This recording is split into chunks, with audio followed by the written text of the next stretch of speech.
On today's episode of All Daughters Considered. In our homes, Haitian women are pillars. They are the first ones up and the last ones asleep. They build businesses, send money back home, earn degrees, raise siblings, and hold entire families together. In society, they are resilient, ambitious, and unapologetically strong.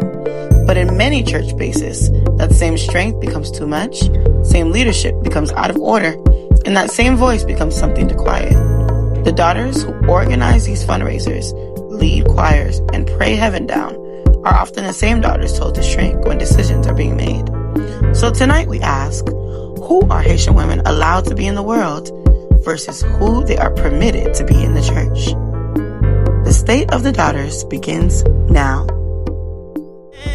This is for the girl, golden girl, God's child. Head up, wear your crown and smile. This is for the girls all over the world. Let me hear you. And don't forget it either. Hello, everybody, and welcome to episode 1 of All Daughters Considered.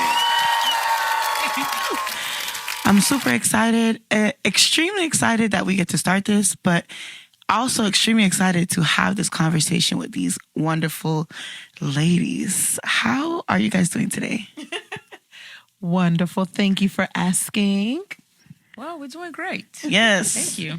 Can you introduce yourselves? You can start, Prophetess. Oh, thank you. Hello, everyone. It is so good to be here. I am Jeriel Prudent, and I'm just honored to be here and excited to talk about what today's subject is going to be. Well, hello, everyone. I'm Prophetess Sheila Judon, and I am excited to be here. I just can't wait. Awesome. I'm so excited. All right, so we're just going to dive right in.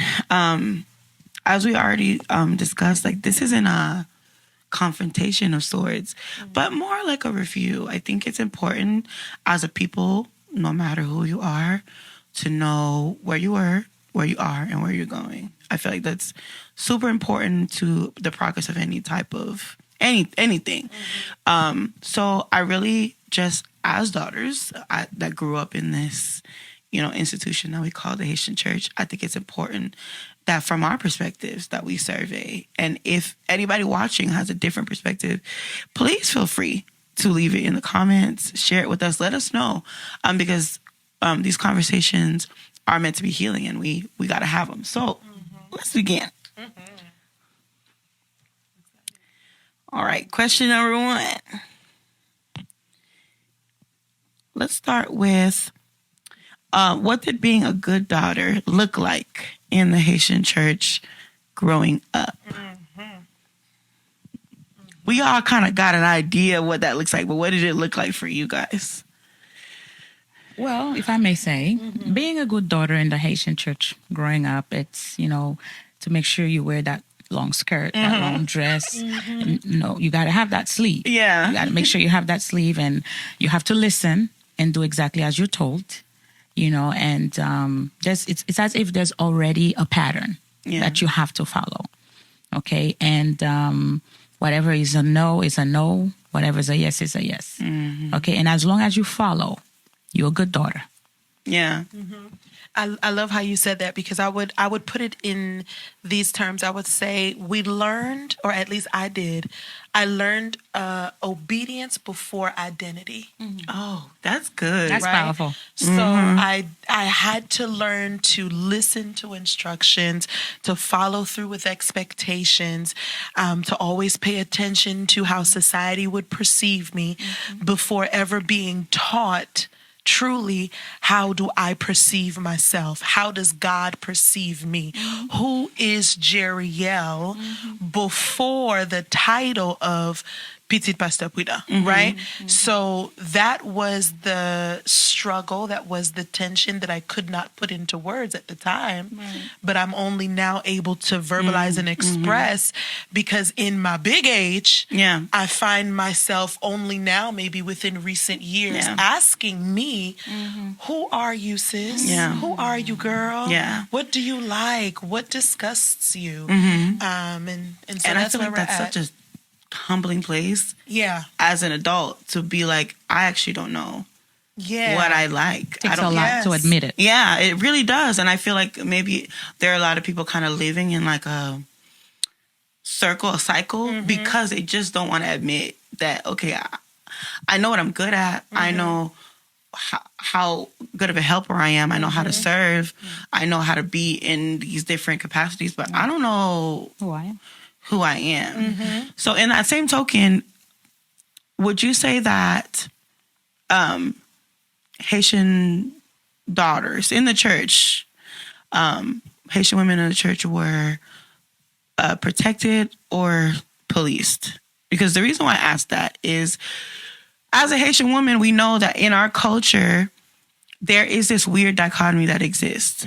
Haitian women, both anecdotally, like if you look out into the families, the people you know, your aunts, your uncles, your parents, Haitian women play a very pivotal role in families. Many Haitian women, they're hustlers. They go out there, they work, they provide like necessities for the households that they serve, and they are pillars in their family, but also are not respected entities in society, and also in those same families that they are holding up. So like their importance is visible, but the respect is not always there. So sometimes what we perceive as protection is like, no, like I'll protect you as long as you're doing this. Yes. So what do you guys think about that? What do you say, Prophetess? Well, I'll say that's why a lot of young people in the Haitian community suffer rejection. Because they feel like, I want to do this, but if I do it, they will disown me. Yeah. And you know how they love to threat you about, if you can't follow, we're done with you. You think you are old enough to do this, so you go your way. Yeah. So at the end of the day, it's just, I believe what you're doing, what you just said right now, what you just asked is such a deep question that a lot of people struggle with within our community. And we cannot actually hold on to ourselves, because we have to constantly rely on our parents. And it's not really sometimes it's not even about our parents. It's about the community. Yeah. What will they say?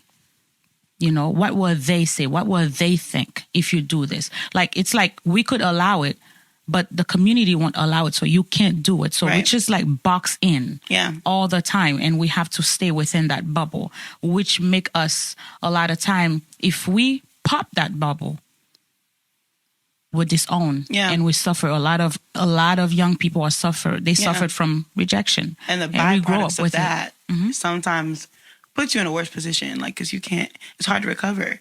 It's hard. Yeah. And I want to speak to the two words that you used in that question. So I want to speak to the protection piece.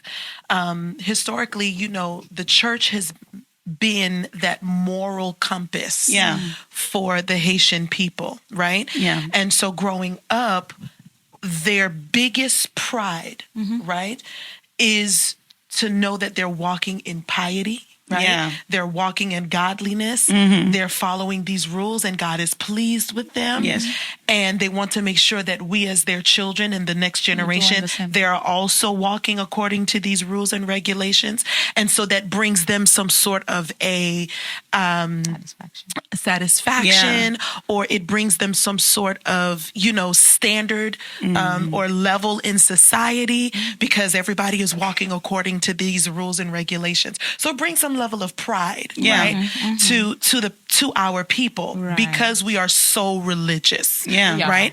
But then it gets to a point where religion is mixed into tradition and culture, and there's no point of demarcation. There's no way to identify, okay, this is church, this is doctrine versus culture or versus preference. Yes.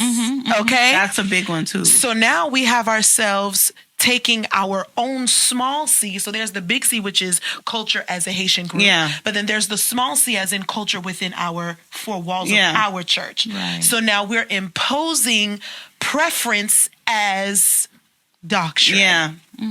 We're imposing preference as biblical.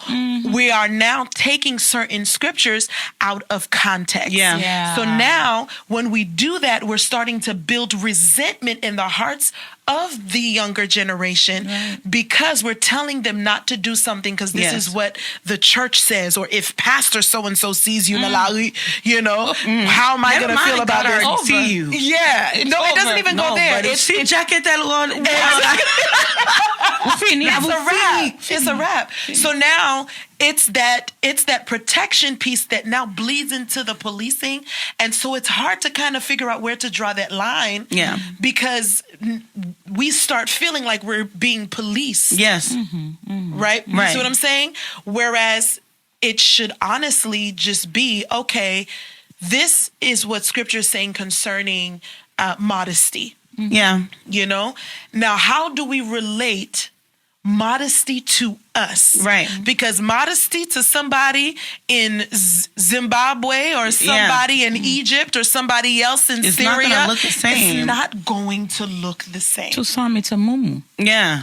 To me, it's, Yeah. you know, It's right. It's a suit.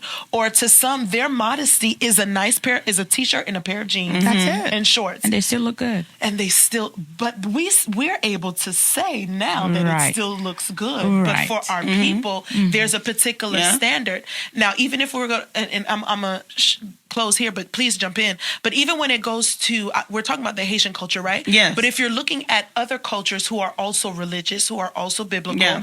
now we're looking to them, even though God is clearly using them to Yeah. a certain extent, we're now looking to them and saying, oh, this person is powerful. Oh, Right. they're powerful avec tout, With you their know, pants on. With what all they of that do, on. what they wearing. But then when you flip, With the when the jewelry camera on. turns to our own who are dressed similar or not, And it's this not is the where same I feel like response. going with hypocrisy, and I don't mean that in an offensive way, but like the reason why like the word police is important is because the idea of protection is that, like, for example, the police, if the actual police, if they arrest you, right, even in a position of being arrested, you're in the wrong, they arrested you, your well-being is still their responsibility. Yeah. They're still required to protect you even though you are wrong. Yeah. You're in the position of being wrong versus what we've seen. And there's so many things. I think I was speaking to you about this last year. There was a lot of different events that happened in the Haitian community that did have like a church accent. Like, there was a young lady who her nudes were leaked or whatever. And it went viral. Like, people made jokes about it. People made songs about it. People were sending, I mean, like, what's up this show? It's sending this girl's private videos everywhere. Granted, obviously the action that was happening in the videos, as Christians, maybe we don't condone them. But where was the protection for that woman? And the reason why I say that is because people are on pulpits preaching about this girl. The daughter in the church you should be protecting. How about the other young lady around that same time? Yes. Who is a artist, a musical artist, Yes. and she's the daughter of a deaconess or a pastor, Yes. I believe. And that same, basically Yeah. her mother was bashing her on stage. Yeah. I saw that one. You know, So why do they, even in a position that you might deem as wrong, why are they not protected? Yes. And as the church, maybe culturally, in our culture, things can be a little bit harsh. Okay, well, if she wanted to be protected, that's how she would have acted. Since when did your love or protection was limited by just simply the way that you act? you say something, and that's exactly what I was going to come to. It's a lack of love. You know, love covers. Yes. Love covers. And what people don't understand is that we push our own out Yeah. into the world instead of bringing those in the world to us by doing exactly what these people do. There's one of the videos, I believe it's the one you mentioned. Someone sent it to me, and I said, why are we sharing this? Why are we sharing this? That's all it- why? I said it stops with me. I don't care for other people, but I won't share this. This actually bring pain to my heart. Right. To just watch this, you know? And we need to be a covering. We have to also understand there is a lack of understanding when it comes to the Haitian community with what is protection and what is the policing. What is protection? A lot of them don't understand what that is either. And now you have that generation that came from Haiti and they come here into America. They come to America. Yeah. And that culture is coming into the American culture, and it creates something. Yeah, you are born here, and now your parents is expecting you. They were born in Haiti. They come with their own. You were born here. So you have a set of expectations. You have a set of expectation, and all of a sudden, they want you to leave that same culture they came from while you're living in a different world. Going to school with other kids, hearing things, seeing their parents doing certain things. Finding out, oh, that's not normal. You know? And Everybody didn't do that? these It was kids just are, y'all. yeah, they're allowed to go to the movies. They're allowed, their parents just drop them. I know somebody that was like 26 years old. Her parents decided to go to the movies with her on a date. They entered. No joke. But at the end of the day, yeah, it's true. Like she was the one going on the date. Yes. And her parents are Oh, yeah. so you allowed it. Yes. Yes. So, If my parents ever, I'm not going no more. so honestly, for me, Don't come with for me, what a lot of the Haitian parents or the leaders in church, in the Haitian church, consider as I'm protecting you, it's really not protecting. It's actually you being a police. That's are. how I feel. That's how I see it. Because the other party, and that's where you can tell the difference. The other party is protected. To this day, we still don't know the boy who dropped them videos. We might know it, and then the one that they said allegedly leaked them. They get away with that anyway. Everybody made every excuse in the world. Okay, it was wrong. He should have never done that. You know, but I understand because why are you making What are you excuses? saying? Why are you saying you understand? You can empathize with him, Yes, but you saying can't he empathize with her and you exactly. God. Like, Exactly. you might not happens a have you might not have kids yet. Or like you might not be thinking about it long term, but like one day you'll have a daughter. She's not always gonna make a choice that you want her to make. They're always quick to blame the Parents, though, and so that could be where the policing comes from. Like, okay, well, if this person, but like even within the church, if God forbid, somebody was pregnant as a teenager, they don't have no friends no more. Every parents are gonna go get their kid. Yeah. And again, like, where's the protection for her? Where is the part of protection is education. Some girls probably don't even know what's wrong with her. Yeah. Okay, what is pregnancy? Because not every Haitian household They don't teach discusses that. stuff Most like of them. that. So, like, that part of protection is maybe protect Litombe in a situation because she had no idea what she was getting into until she got, it happens. If I may say, someone really close to me. And I know when she watched this, she's going to laugh so much about me talking about that. She was with a bunch of older women talking, family members. And they started talking about pencil, She wanted to know. They wouldn't tell her. So she went and she asked her boyfriend He what said, that was. I could show you, And baby. he She got pregnant. Mercy. Okay, well. That's how she got pregnant. Oh, he didn't just show her. He showed her. Okay, show and tell. Yes. Yeah. And she got pregnant. There was no deep things going on. Just that. She got pregnant. Yeah, she got pregnant just like that. But if there was, just open communication and she could have went to her parents or, they could have told her, she wouldn't have to go and ask him. Right. And if they educated her also about certain things, maybe she wouldn't get pregnant that way. Right. So I'm like, it turns around and like hurts us in so many different ways because now this person might have fell in a situation because they didn't know. Yeah. And we're talking about pregnancy, but there are worse things that's happened to people. You know, that once the people in the church found out so-and-so was SA'd or so-and-so was, they caught her doing this or that, we're not going to ask her how it happened or what situation transpired that put her in that position. It's just, okay, well, we don't want our daughters to be in it, so we're just going to pull where's the protection for both parties. So let's talk a little bit about where we are now. So do we believe that women in the Haitian church, daughters in the Haitian church, are we more empowered today or are we just more visible?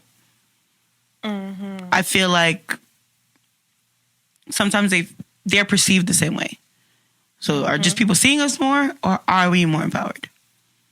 That's a beautiful question. I think that I think there's empowerment in the visibility. You know, because in the hidden places, that kind of showed that we didn't necessarily have a voice. Our circumstances were not always understood. And from what it is that we've just shared, a lot of what we went through ended up having to be hidden.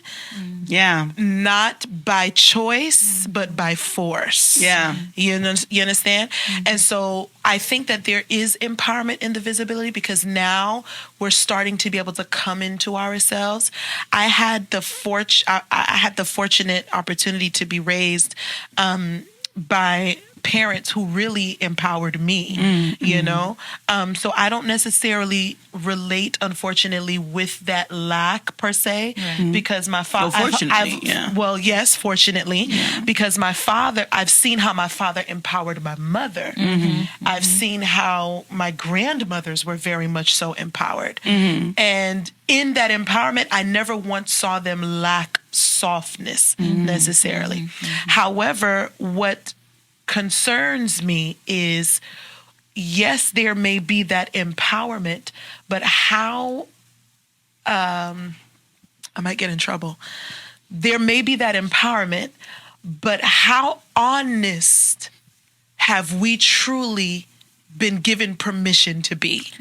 And that is a huge... You see what I'm saying? Huge question. Because even if I'm saying empowerment and visibility, there isn't truly transparency. You see what I'm saying? And so I think the real question is, how transparent have we been able to be now that we are empowered or visible? How much are we truly allowed to say?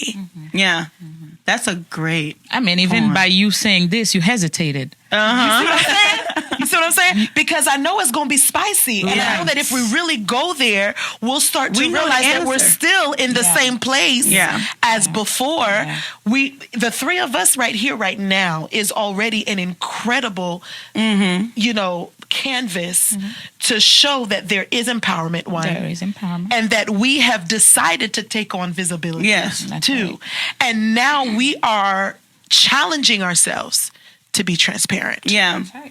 And even in this transparency, because I think in the list of questions all the way at the bottom, you were like, we may not talk about some of these because it might be a little spicy, because we're still trying to protect how others will perceive what we're getting ready to say, or how the backlash might be if we truly are honest. Yeah. So let's really be honest. Yeah. A lot of us decided that we wanted to be visible because we were tired of being held back. Yeah. We were tired of having to protect our own stories. Yeah. What if I was raped? What if I was misunderstood? Yeah. What if I was in an abusive relationship in the church with somebody who was seen, respected, honored, Probably still. and probably Seen, is still respected, and seen, honored. respected, and honored. And I can't say this man did this to me, or I can't say, I'm sorry, my church leadership did Failed me not in this step way. up for me when I They won't needed believe to you. be, because they don't believe me. Especially as a young woman. And then I'm not even saying church leadership, because that's going really far. How about right here in my house,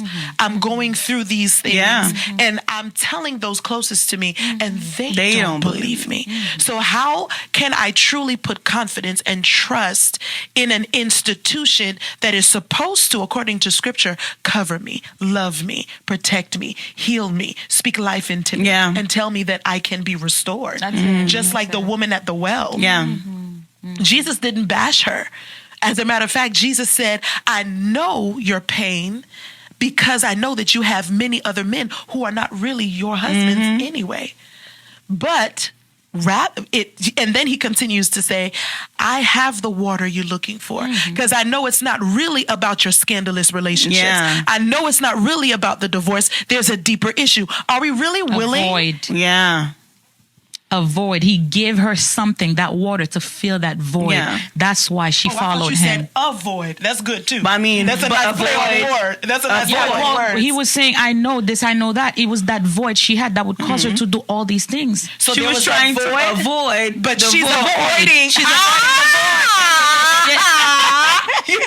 See what we did there? See what we did there? You see that?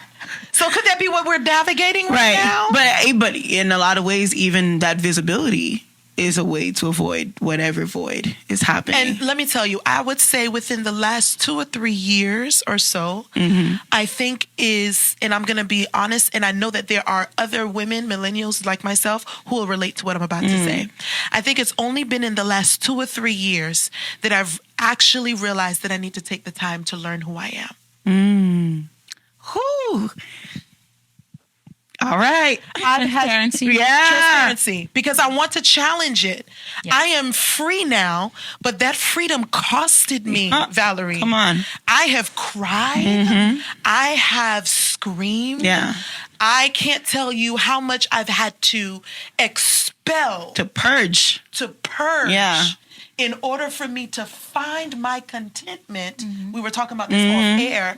I had to find and I'm not saying that my parents didn't help me. I'm not saying that they didn't prepare me spiritually. I'm not saying that I didn't go through school and pass my classes and do all the things. But this society that's something you have to do. do alone. That's right. But how That's are we to self-discovery. know that? How are we to know that if we're not given the space to say, you can now go and just make your mistakes, go discover yourself. And if you need instruction, we're always here. There are many women, really, truly, who are still subjecting themselves and accepting all of this misogyny because that's all they know.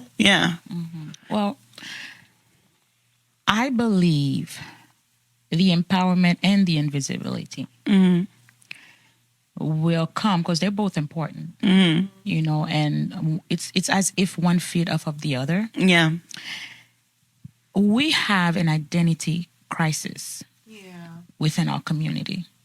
And that's why now a lot of the young people within the church, in their household, they are beginning to discover that they are not that was pictured or that was designed for them.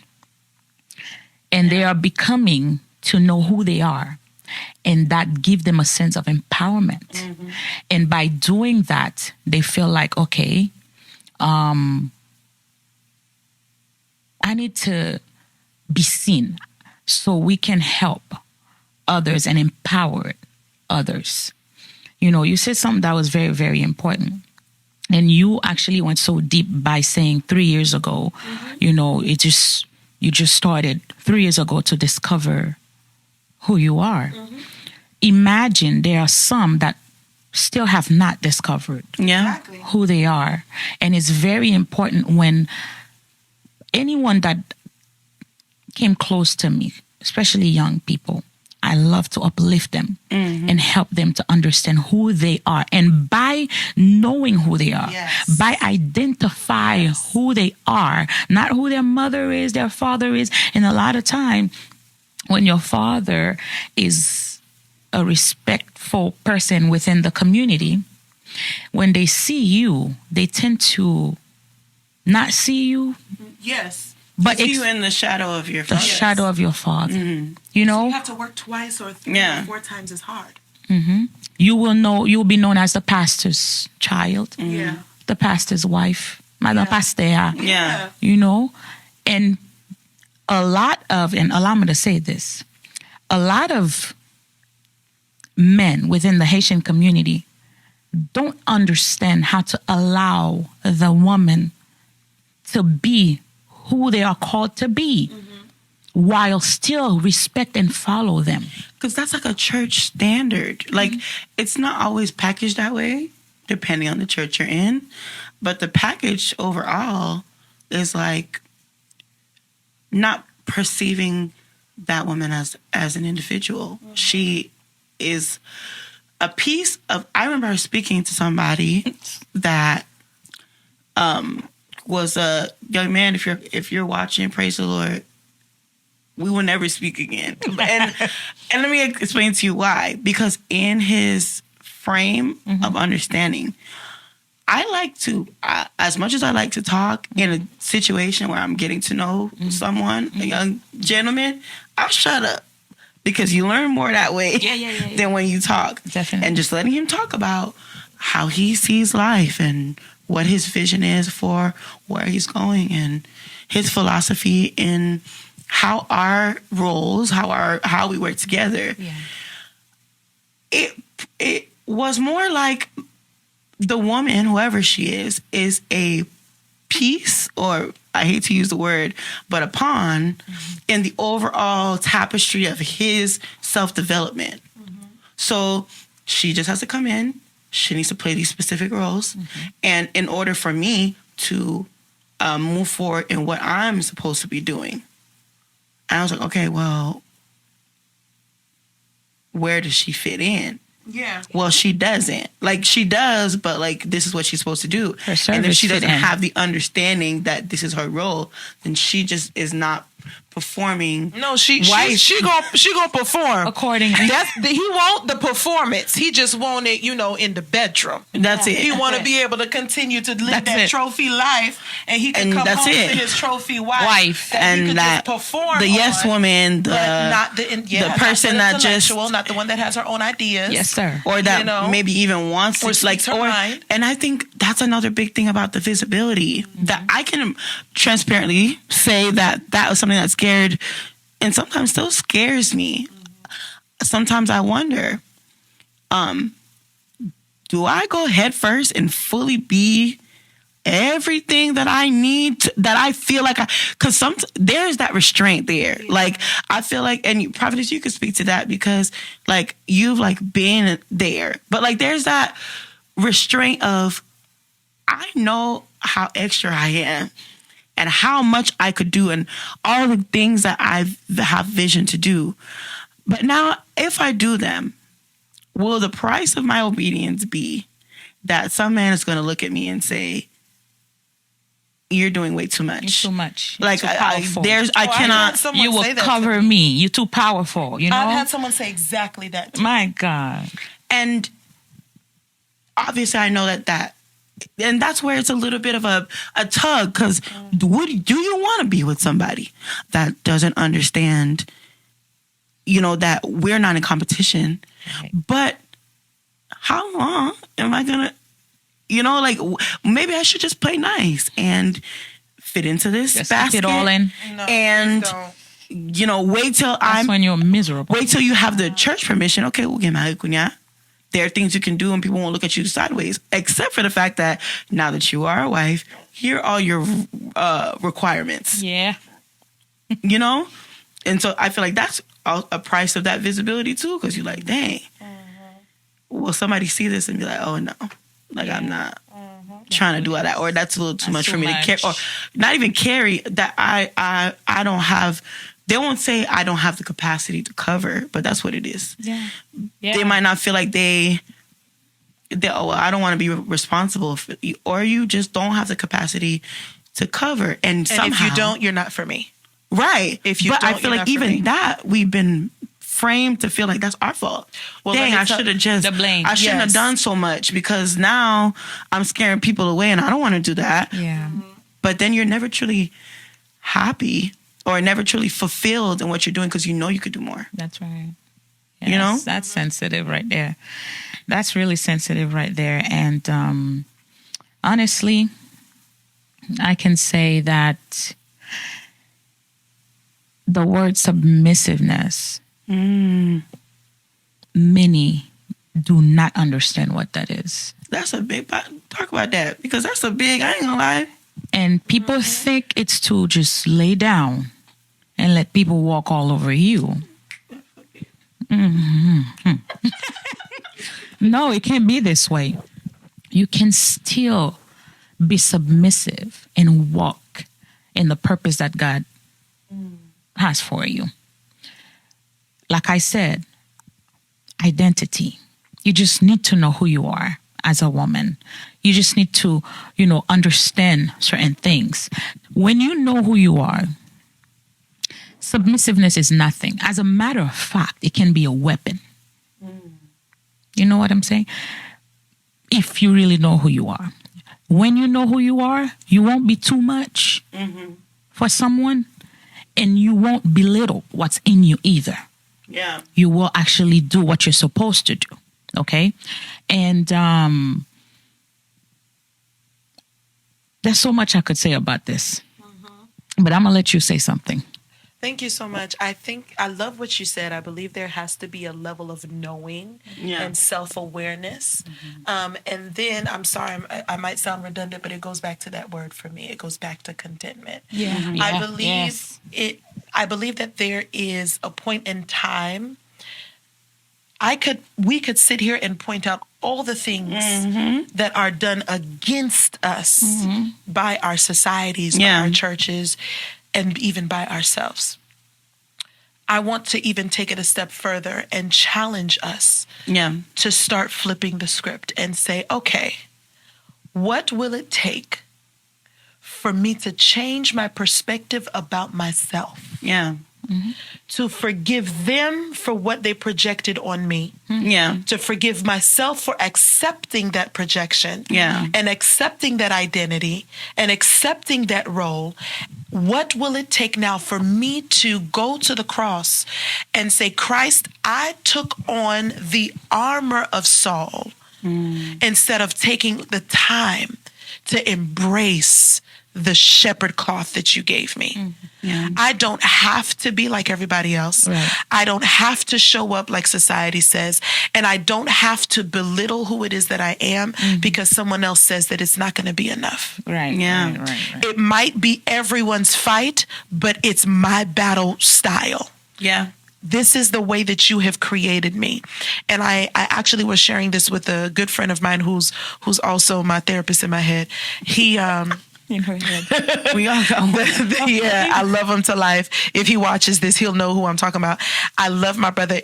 I was sharing this with him, and I was like, sometimes I feel like there was a time at the time, I was like, I feel like I'm being too much. And he was like, absolutely not. He said, the right man. That's right. That's it right there. You feel where I'm going it at? right That's it. He said, the right man will see you. And he will be okay with stepping back and pushing you forward. That's it. Because he knows his greatest strength is being able to cultivate you so he could and lift you up. That's the Ephesians 5 man. The scripture says that he, I believe it says it this way. It says that he will represent his wife unto himself. In other words, he polishes her, he shapes her, he empowers her, he encourages her, he cultivates her, he covers her. And every time he does it, he turns her around and he steps back so he could look at what he did. Guess who they see when they see that woman? They see themselves. They see themselves, and people see him. And people see him. And this is why God, and it goes back to how God was the relationship he had with his creation. Scripture says in Genesis 1 that he did all that he did. And every time he did something every day, what was his final confession? It was good. And it was good. He looked back at what he made and he said it was good. That's right. I'm believing that my man is going to look back at me all the time. Okay? That's right. Figuratively and, literally. And say, that's mine. So I've had to reprogram my thought process. That's the word. I had to literally the direction that we're going. I'm telling you. Is that you can expand on that. I'm telling you that I had to start reprogramming my mind to start thinking the person that's for me will not only see who it is that I am now, but he'll speak to the person that I can still yet become. Because who I am now is what I ended up having to do to get Yeah. myself there. You don't It's have to what my- hide who you are with that person. No, there were so many investments made for me to be who it is that I am now. But when he sees me, Yeah. he'll be able to see more of what needs to be done. Because he's coming from a different Because perception. he's coming from the perspective of husbandry. Yeah. That's it. And the true definition of husbandry is synonymous to a farmer. Yeah. Yeah. They cultivate. They cultivate. Yeah. That's what he will see. Baby, cultivate. Yeah. I was about to sing that Haitian copa, so there's a Sorry. But you can I'm so serious. If you water me properly, I will blossom. Yeah. That's it. You'll So grow. I'm realizing I don't have to accept or feel like this storyline is my narrative. Right. You don't have to I box do who you not are. have to box It's not myself true. anymore. And if you happen to veer off, if you stumble, if you go can come off back. script, You can come back. You're not condemned to the off. Like, you're not now disqualified from. No. And I think that's like a big picture that's like kind of segueing us into the next question.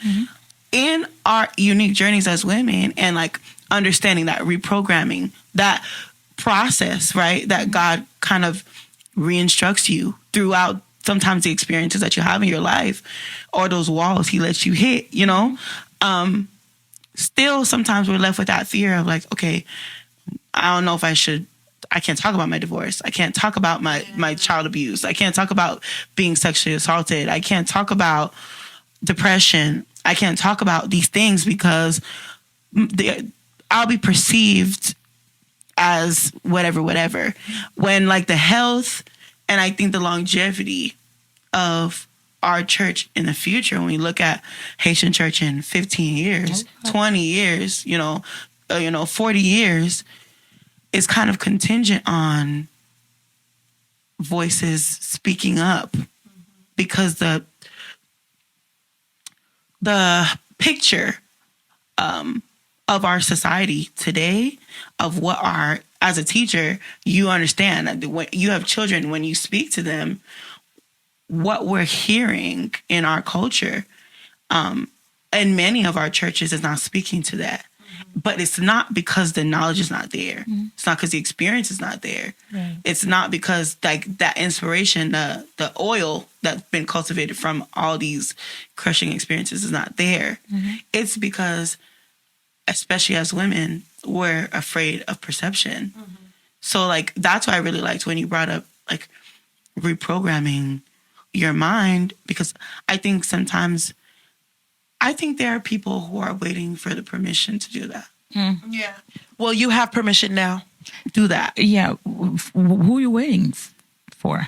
Who's gonna give you the permission? Sometimes it's you're wanting it to come from somebody else, Yeah. but the reality is, which will never come. you will. Yeah. You can, but even if it did, you could sit with them and be like, "I give you the permission." It's still to the same reprogram your- and they thing. still, Yes, you have to. It's still the same thing where we're expecting it to come from someone, because Yeah. that's what we're used to. We're used to being told what to do, how to Yeah. go about it. So you have to get up and realize that, okay, I need to do this. Yes. And if you're someone listening to this today and you're still in that category of those that are waiting to be told or waiting for that permission, Yeah. that's it. Like she said, that's it. This is your yeah. permission. If anything, it's a confirmation. God has already given you that permission. He's That's already it. reframing That's your it. brain, and I feel like, at least for me, which we'll talk about like in later episodes, the idea of failure. Like, I was like, God, why are you making me take somebody else? Like, it can't just be me. I can't be the one, like just, why am I on the list every year? Like, let me get a W one time. But it was honestly through those consistent flops, failures, mistakes, all of those things that I built like a different perspective on life that I did not have going in. Ooh. Because going in, I felt like, okay, I need these wins because I cannot mess up. People are counting on me. People are looking up to me. I don't want people talking about my parents. I don't want to be. I'm like the teen baby of I'm the baby that made my parents get married. So everybody looking at me like, "What you about to do?" And all of that pressure was causing, like, none of those things or those doors that God were opening or whatever he was doing in my life, I couldn't perceive them. They were never enough, because I'm like, okay, now, okay, this will make me feel like I'm doing a good job, or that I'm, worth it, or that I'm not, a mistake, or that I'm not this. And it's never going to be enough. So I needed to understand that even in like our piety, even in purity, there are people who use those things as like ways to, especially in church politics, ways to like separate themselves from other women who have maybe made certain mistakes that are public. And, I don't carry myself that way, or I'm not that kind of person, or I'm not that kind of this. And in different situations, it took for me to hit rock bottom, for God to be like, and you're here, and I still love you. And also, it's through these things that you can help others. Yeah. Jesus made the ultimate sacrifice for us. Yeah. But at the end of the day, when you read through the Bible, there are things that a lot of people going through today, you didn't see Jesus did it. So he chose you as God chose him. Yeah. He chose you. And I tell people we are a bunch of chosen ones. The chosen ones, they go through the deep, deep, deep sorrow. They experience it. Yeah. And it's because of that today. I told someone recently, I said, how do people get upset with others that are loud? I am not a loud person, although I do get loud around my family. My sister's like, which is so loud. But I'm not a loud person in public or anything like that. But there are people that are loud, and they categorize them as ghetto. They say, oh, she's so ghetto. Yeah. And they expect these people to become quiet. But there's a group of people that can relate to that loud person. That's why you went through what you went through. Yeah. The failures, they have taught you wisdom and discernment through betrayal. Yeah. You've learned discernment through betrayal. And today, you're sitting here today, we're all sitting here today talking about it because we've been through it. And we've been chosen to go and get the others that are still experiencing it. That's still going through it. So there's a reason. There's always a reason why we go through these things. It's not for us. Jesus didn't die for him. He died for us. And we went through these things for others. So. And I love the point that you made. Here's an angle that I also saw in what you said. You said Jesus himself did not sin, right? The scripture says that he knew no sin. But he had an eye for those who were bound by sin. Yes. And what was his posture towards them? Cast the first stone. Right. And the thing is, it was us whom he came to save that said we wanted to condemn the other. But Christ, who knew no sin, he should have been the one saying cast the stone. But he didn't. He said, if you don't have a reason to, then keep on throwing stones. Most of the people pointing fingers are doing worse. They are. And so what I want to bring to the table is, if Jesus, who knew no sin, could see did not condemn those who are broken and not condemn, and understand that those who may be condemning are also broken. Yeah. Right? For us, why, rather than completely turn away and reject all that is gospel, why not turn back to the one who has always seen us? Yeah. And I think that's also the redemption that I see in Rahab. Yes. In all of the different scenarios that we just talked about here, I'm seeing Rahab. Rahab was casted away. Rahab was the other chick. You know what I'm saying? She was the mistress, right? And then she was the side piece. And then she started feeling some type of way about herself because she was the one that gave Abraham a baby. You know what I'm saying? And so Sarah started to feel some type of way. Sarah was the one that made sister girl do the thing. Hagar, sorry. Yes. I'm going to talk about Rahab too. I was thinking about both of them, but thank you. Hagar, on the other hand, she started feeling some type of way. And then all of a sudden, she ends up being casted out of the home. And the scripture says, the person he... What's wrong with Girl, Sarah?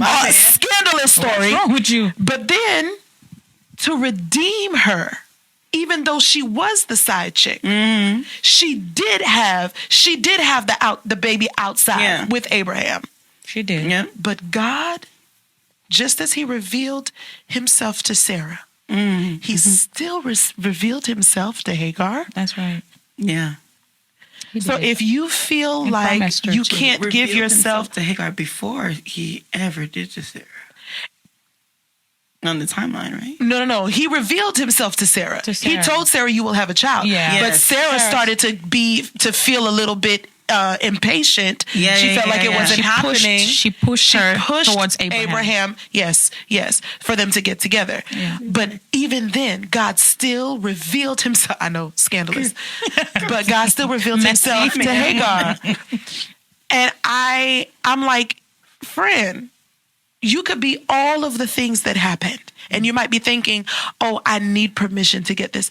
God seeing you is already permission. Yeah. You may never get the apology. You may never get that clean slate from society or anybody else. That restitution. You may never people get are that looking restitution. You may never get it. for. It may never It's happen. courageous. Yes. Yeah. Yes. It is yes. courageous for you to make the decision for yourself That's right. to say, I'm going to come out of it for me. Yeah. Because those types of people are usually the ones who do for everyone else Yeah. and will gladly because exclude they themselves understand. out of the They formula. understand what it feels like. They But understand. tonight or today or whenever, whoever's listening to this is your permission that God is saying, I still see you in this. That's the redemption story. Now, I ain't going to hold you. I know we're gospel, we're believers and all the things. We always going to tie it back to what scripture says. Now, if we were to say systematically and practically, that's how do I not- give it's myself easier said than permission? done. Yes, it's going to be hard, but it takes a step at a time. It does. What did that look like for me? It looks like me taking my car, going by the beach and sitting there and just sitting in my thoughts. Yeah. Giving yourself the okay to think these thoughts. Yeah, let it flow through you. However it comes, let it come. Because the issue is we've been trying to cover it up all of these years because they were policing and trying to protect us. After a while, we started policing and protecting ourselves. Yeah. What is our internal dialogue you're like? going to be a product of your childhood. Oh. If my internal, I'm still working on healing that because there are certain things process. that I'm saying to that I would say to myself, I'll be like, that Would I is say not this to me. somebody else? Yeah, I would never say that to someone else. Or I would never talk about that other person the way I'm talking about myself. And that's really important that we picking up on that. I don't remember which. I know that there's Psalm 34, and then I don't remember where this other one is, where it says, I am fearfully and wonderfully made. But in 34, it starts off with David talking about people who have been talking bad about him, bashing him, and all the things, right? And then he's like, God, why are they doing this? Yeah. How could they say this about me? They're lying on me. They're making stories about me. They're going behind my back and saying that they want my spot. Yeah. And he's like, how is this? He was like, they could all die. Yes. Okay, kill them all. Yeah. I don't care. David was fed up. He was mad. He was done. And I think he was done. And I think that was like the first 6 verses. And then immediately after verse 6, it says, Selah. So in other words, after he went through that entire rant of all that hurt and taking on all of that pain Be and real all with that it. anger, he was real with God. He Be was real. honest with Be God. real. He let it Be out. real. He could pause. Face it. Deal with it.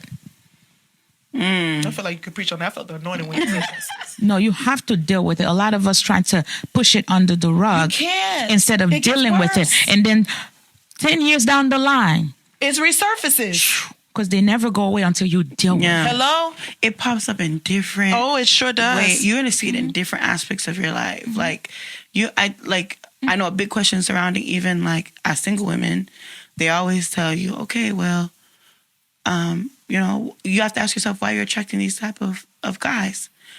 And I used to be like, shut up. Like, no, like that. But honestly, when you think about it, sometimes what's in you is going to show up Yeah. in so many other They places. don't like to use the word, but it's an energy. Yes. It really is. I It's an think aura. that vibe. person that comes It's into your there. life I know It's a vibe. it is, but literally, I think like I know like when my parents talk about each other, they're a mirror to what the other person. Yeah. So oftentimes we're not happy with what the choices we might be getting because they're reflecting things that we have not worked on. Yes. So we're perceiving. Yes. We want to see something else. We try to see something different, but we're just seeing. But we're looking through the same lens. Exactly. That's it. How can you see something different if you still have the same vision?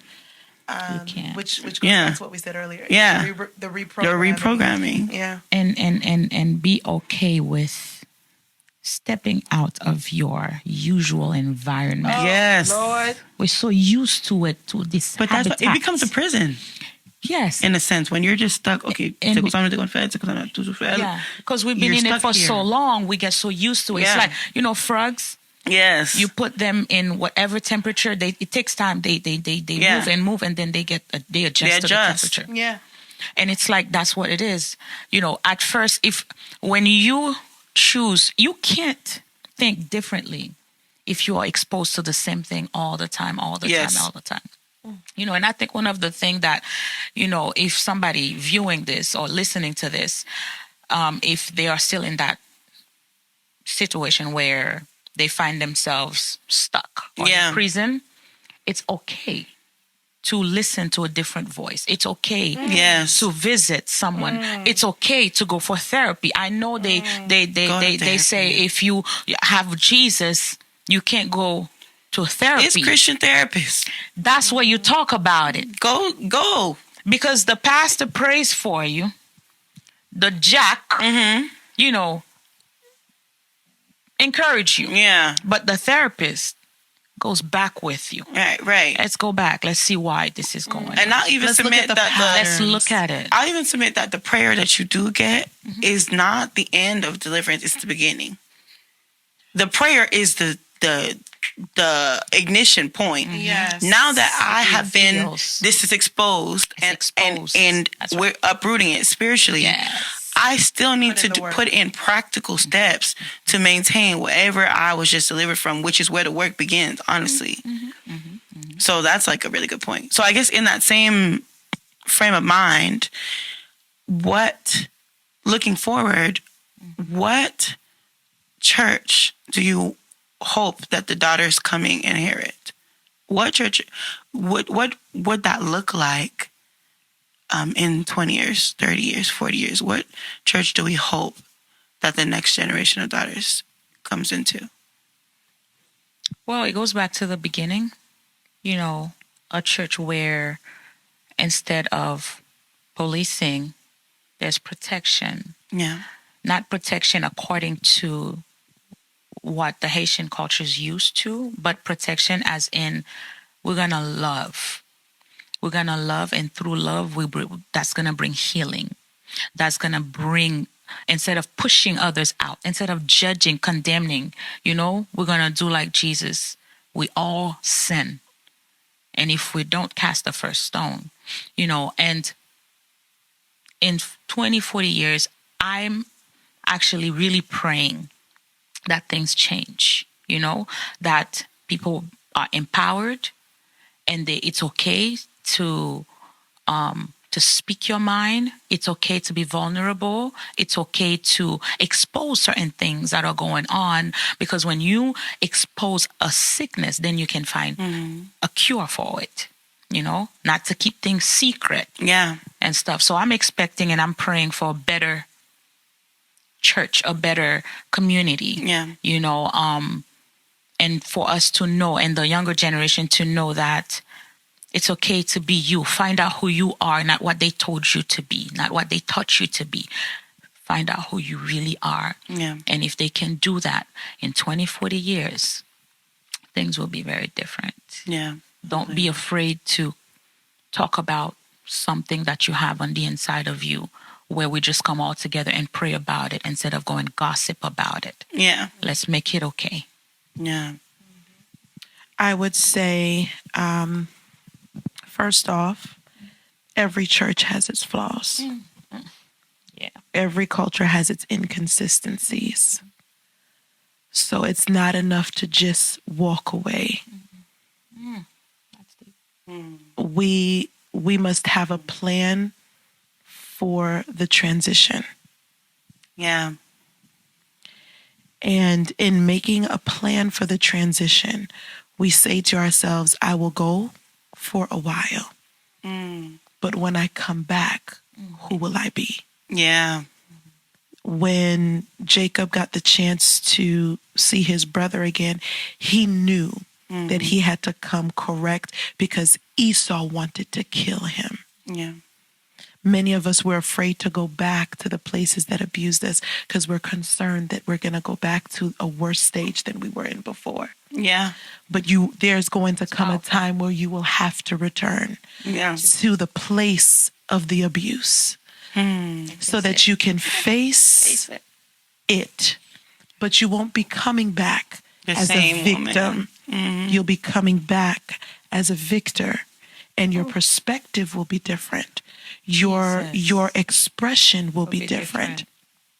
The other thing I would say is, now that we have come to this place to shed a light on this brokenness, the next step for us is to not just hope for what the church will be in 20 years, but to begin laying a foundation for what that will look like. Yeah.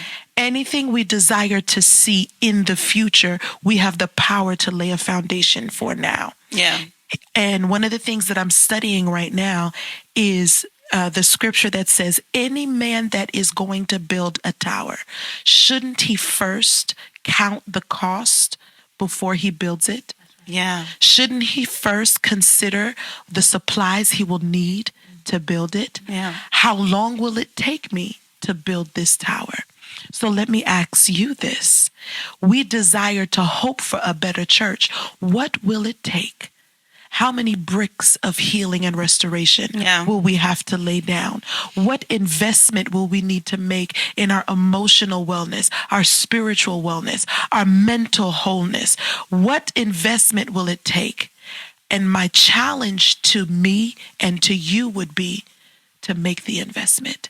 Yeah. From that point, then we can say, I am starting to build that amazing church tower. Yeah. Now, by laying my brick, Yeah. by healing me. Yeah. And then as I help someone else see where they are, they will be the next brick.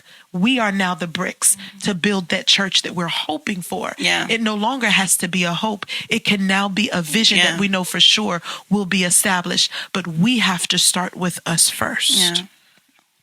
Jacob found God and went back. Exactly. Identity. We will never know who we are until we know who Christ is. Yeah. But You for have yourself, to, you not have through the to lens of what search you the word on your own and find God on your own. Yeah. And he'll reveal to you who you really are.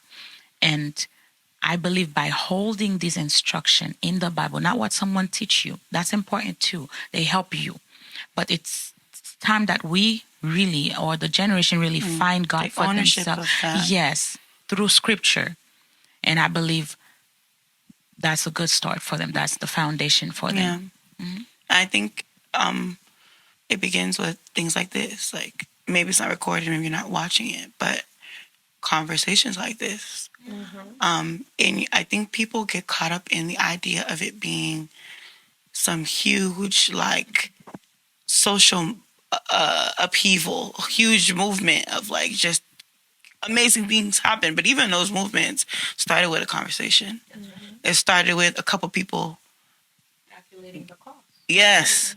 It started with just a few people like, okay, oh, you're going through this, I'm going through this too. I know my neighbor is going through this, let me bring her next time. My sister's gone through this, let me bring her next time. Some people at my job were talking about this, let me bring them next time. And then these things change. Of course, they have opposition, like anything does. But I think that, like, creating that safety, because I feel like, at least for me, when I think about the Haitian church in 20 years, I think of a place that's safer, and not just for one archetype of woman, for every woman. And even in creating that safety, starts with a few, or even just you. Yeah. You know, not participating in tearing down a woman for her And I choices. think that safety also challenge our brothers. Yeah. Challenge our brothers to understand it, not necessarily put a blame on our brothers. Oh, like beat them. Because we are all a product of what we've come from and what we've been exposed to. Yeah, but I'm gonna beat you. But we can no, sis, don't say that. That's Beat why men. I just said don't beat them. Yes. I just said that. I said you could challenge them. Some of us are, Yeah. you know, Johns, and some of us are Peters. And I also wanted to say, beating you. you said right. You said conversation, and I didn't want to forget this.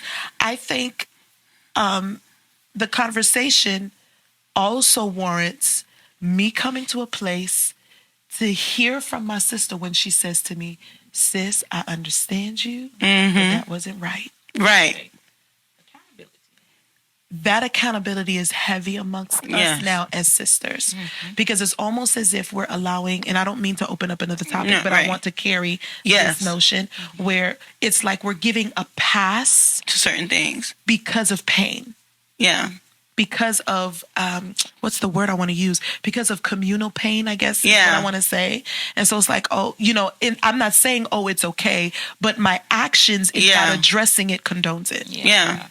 And so coming to a place where we can hold each other accountable, but and accept the accountability in a safe place. Safe way. But I think, again, it's healthy conversations, because like not conversations just in front of a camera. Right. One-on-one. Go out to a brunch. Right. Host these moments where it's just you and your sister, and say, okay, girl, let's talk about this. Right. Like for real, for real. I totally get where you're coming from, but you didn't have to cut that man tires. Yeah.